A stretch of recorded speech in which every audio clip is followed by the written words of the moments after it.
And with the addition of Oubre from Finley Prep and Cliff Alexander from Curie, where do you think this Kansas team stands right now? After losing Nadir Thorpe, I think he's transferred over to Massachusetts for family issues. Where do you think this Kansas team sits right now? Well, I mean, they lost Wiggins, they lost Embiid. Those are two terrific players, but they were freshmen that were learning just what it takes to be successful in college. I like their team. I like this team is more of a Bill Self team. I think they'll get solid point play from three guys. I think Hunter Frankamp will be able to play some point. I think Devontae Gardner will be a guy that is a pass-first point guard, and then you got Frank Mason who returns. Wayne Selden will probably make a big jump this year. Alexander gives him a low post player that he can play in the high-low game, which I think would be very important. And Perry House is really skilled as a high-low post player. So, I think this will be more of a Bill Self team. They'll be really good defensively. They'll be physically tough. I think they'll have excellent depth. And if they get good point guard play, this team's going to be very special. All right, and at Kentucky, Calipari managed to keep the Harrison twins for this upcoming year, and they bring in 4 McDonald's All-Americans in Trey Lyles, Tyler Ulis, Karl Towns, Devin Booker. Kentucky's always been a team to bring in several top-notch athletes, but this class with Lyles, Ulis, Towns, and Booker seems to be one of the best in the past couple of years for this Kentucky team. What are your thoughts on that? Well, John Calipari is always going to be able to attract good players. John Calipari's work ethic and his ability to sell with Kentucky, and they're going to have good players, but they have good returning players. I mean, that's the biggest thing. They have Alex Poitras back. They have Willie Cauley-Stein back. They have the Twins back. They have Lee back. So, you take those returning players, and now you have someone who can coach the locker room, some maturity in your program, some guys that can teach the younger players exactly what it takes to be successful. Ulis is a pass-first point guard, a guy who can get in the lane very quick, terrific on-ball defender. Karl Towns might be the best incoming low-post scorer in the country. Towns is really a good player. Great hands, can step out, shoot to the foul line, has a great feel, tremendous international experience. Right now people don't know what's up with Lyles because he didn't play in the trip to the Bahamas due to recovering from an injury. But this team is deep. It's got some maturity. It's got some experience. The games in the Bahamas will be very helpful in giving them an understanding of what they need to work on. So Kentucky's Kentucky. It's the way it is. All right, North Carolina. They bring in Theo Pinson. I watched him at the McDonald's All-American game. From what I saw, he's an excellent scorer who can put up points in a hurry from beyond three-point range and off the dribble. He has a tremendous athleticism and the ability to beat players to the basket and score in transition. With the addition of Pinson, Joel Berry, Justin Jackson to this North Carolina squad, how far do you see this team going in the tournament this year? Well, they're one of the teams that have a chance to get to the Final Four and win the national championship. And I got Bryce Johnson up front, Experience Jr., run and jump, protect the rim, finish in transition. Kennedy Mix is a legitimate low-post scorer. You've got Marcus Page, who's a great play starter, and at the end of games can take games over. I think Justin Jackson will be one of the more important freshmen because he can make shots.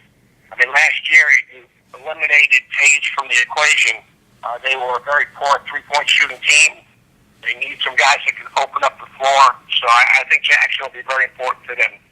Pinson can get out in transition, but Jackson's more of a fit in terms of their needs. But, Carolina's one of those teams that got enough experience and a terrific guard and point guard in Marcus Page. So they're going to be an equation. And for SMU, everything looked good for them coming into the season until Emmanuel Mudiay decided to play overseas to help support his family. Larry Brown was bringing in, probably one of the best teams he's had in a while at SMU. The Mustangs were the first team left out of the tournament last year, solely due to the fact they didn't play anyone in non-conference. But they bring back virtually their entire roster, which includes Marcus Kennedy and Nick Moore.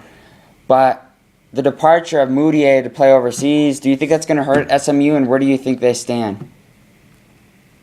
Obviously, it's going to hurt him. He was the best incoming point guard in the country. I don't want to hurt him, but it's, when you expect to have a guy in your program, and now all of a sudden, in the summer he decides to, take his talents and go overseas. But Larry Brown's a great basketball coach. They've got a deep basketball team. The Antiquarian had a great experience with the Angolan national team this summer in the World Games. Kennedy is a terrific defender, rebounder, and knows who he is. And Nick Moore is a guy that not a lot of people talk about that can really play. This team has got a toughness about them. They're one of the best defensive teams in the country, like most Larry Brown teams are. And, they'll be a team that'll be an NCAA tournament team and a team that'll probably advance to the second weekend. All right, now looking at the Texas Longhorns, they bring back everyone. They return all 5 starters. And they add Miles Turner, the homeboy from Trinity High School in Texas. With Turner coming, they have Cameron Ridley, Jonathan Holmes. They're going to be a stacked team this year. Do you see them winning the Big 12 this year?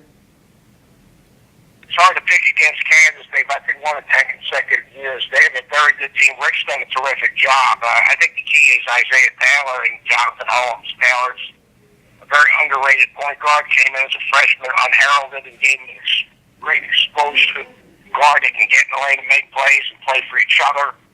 And then Holmes gives him some maturity. Turner's going to be a terrific defender, and there's going to be a lot of pressure on him. He's got to figure out a way, Rick, to kind of create a rotation with Wrigley and Turner and Holmes. But this is a deep, talented basketball team. Javon Pulich is a guy who can make shots, so they can play big and they can play small. They're going to be very good defensively. They're a very good basketball team. It'll be interesting to see how he utilizes his roster with so many talented front court players. And now looking at Virginia, a team that was 30-7 last year, 16-2 in conference. Tony Bennett, he does lose 2 key starters from that ACC championship squad, but he has built, the UVA program to fit the style of coaching. Starting on the defensive end, with leading scorer Malcolm Brogdon, who had 12.7 points per game. With this Virginia squad, with all the success they had last year, they ended up coming short against Michigan State in the tournament. Do you feel that Virginia, this is their year? Do you think they get to that Final Four? Do you think they get to that championship game even? No, they're not a Final Four. I don't think they're a Final Four team. They're a very good basketball team. They don't beat themselves. They're terrific defensively. They take care of the ball offensively. London Parentes, the sophomore point guard, doesn't turn it over. Brogdon is one of the better guards in the country that people really don't talk about.